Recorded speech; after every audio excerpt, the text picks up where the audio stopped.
good that Cosby and Poussant did was they told some serious truths about people called colored, Negro, African American, or black. I say they told some serious truths in this book called Come On People. They wrote about people whose ancestors were slaves, whose parents and grandparents grew up drinking from colored water fountains, and who had no choice but to ride on the back of the bus. They were speaking to the descendants of people who marched and made it through the civil rights era, so possibly we could have a better future for ourselves. Cosby and Poussant are convinced that no one has suffered more in these last few years, 2 generations rather, than young black men. And I believe it's because problems start very early for black boys. Acting out in kindergarten because they're hungry, because they didn't get a decent night's sleep, too much fighting and cussing going on in the house, they couldn't sleep. Gets them diagnosed with ADHD about 3 times more often than others. And quite often teachers quickly place them in special education or IEP classes and treat them as if they have mental problems, simply because in their overly crowded classrooms, they don't have time to offer individual assistance. Are y'all walking with me today? But of course, racial disparities still exist and persist. Profiling is on the front line of injustices, and blacks get stiffer sentences than others who commit the same crime. But should we commit crimes at all? The answer ought to be a resounding no. I don't condone racist police killing black men who do it just because history suggests they can get away with it. But how many of you will agree that all our problems don't stem from racism? Who do we blame for over 50% of black males being high school dropouts? They end up selling and using drugs as an alternative to working a legitimate job. Who do we blame? And just because we grew up in a single-parent home does not mean that we're destined to a life of violence and crime. That's an old tired excuse I wish we and the media would stop using.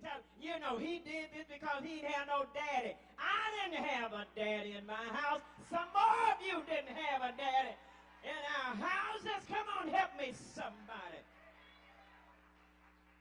There are a lot of productive citizens who were brought up in a single-parent house. I know some folk who grew up with both parents in the house who still ain't worth 2 dead flies.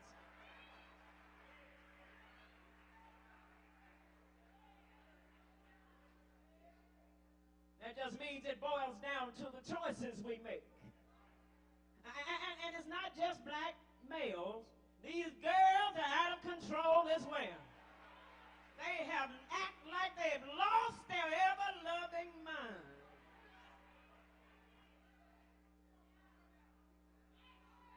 Am I preaching?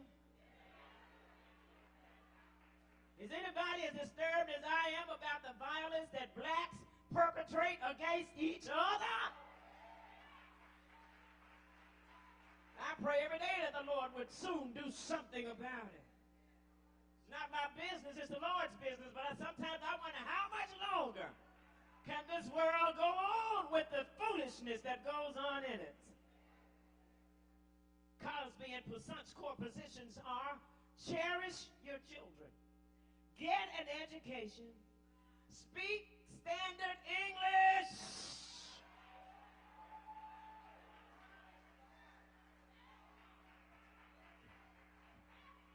listen to the elders, stop the gun violence, and no more excuses. Come on, people, they say in their book.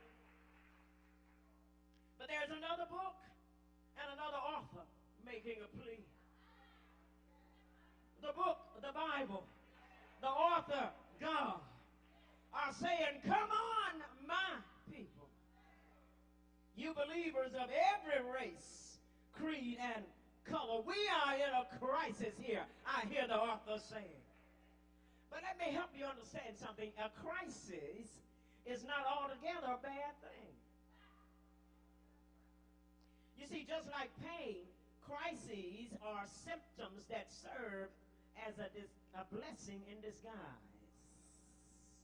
If it were not for the midnight crisis of tooth pain, we would know we need a root canal. Had you not experienced that situation that sent you to the doctor, you might not have known about that other physical issue that thankfully was discovered in time. You see, pain and crises serve to inform us that something needs to be fixed. But it's how we respond to the crisis that makes the situation either better or worse. Destroying our own neighborhood won't fix the problem.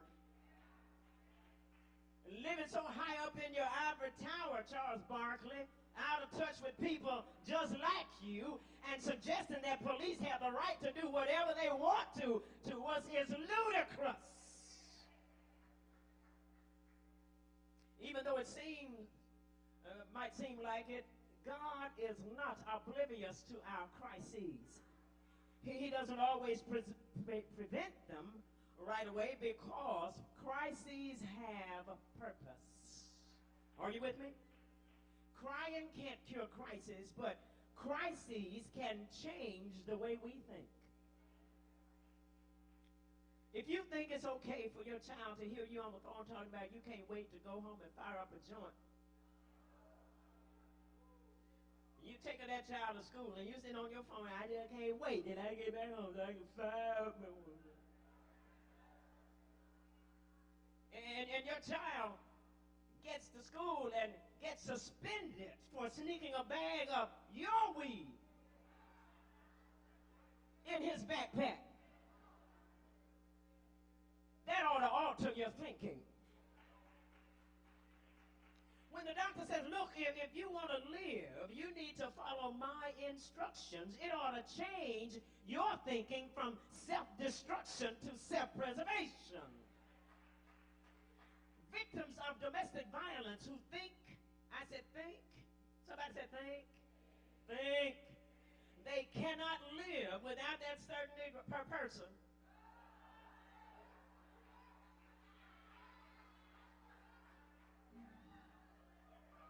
Need to rethink, Jeffrey, how we think so that we can live. You think you can't live without you won't live with them. If you think you should not enter your child's room without permission, first you need to think about whose room it is. If that child doesn't have his own apartment, own house, paid his own rent, he ain't got no room.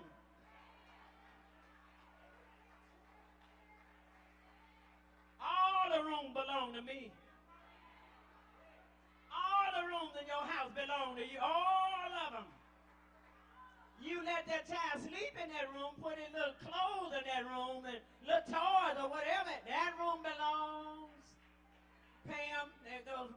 Come on, help me in this house. So if you think you shouldn't go in there with that person, that's the first thing you need to understand, that whose room it is. Secondly, not only should you go into the room, but you need to check the dresser drawers, under the mattress, in purses, in pockets, in closets, everywhere, so you know what's in your room.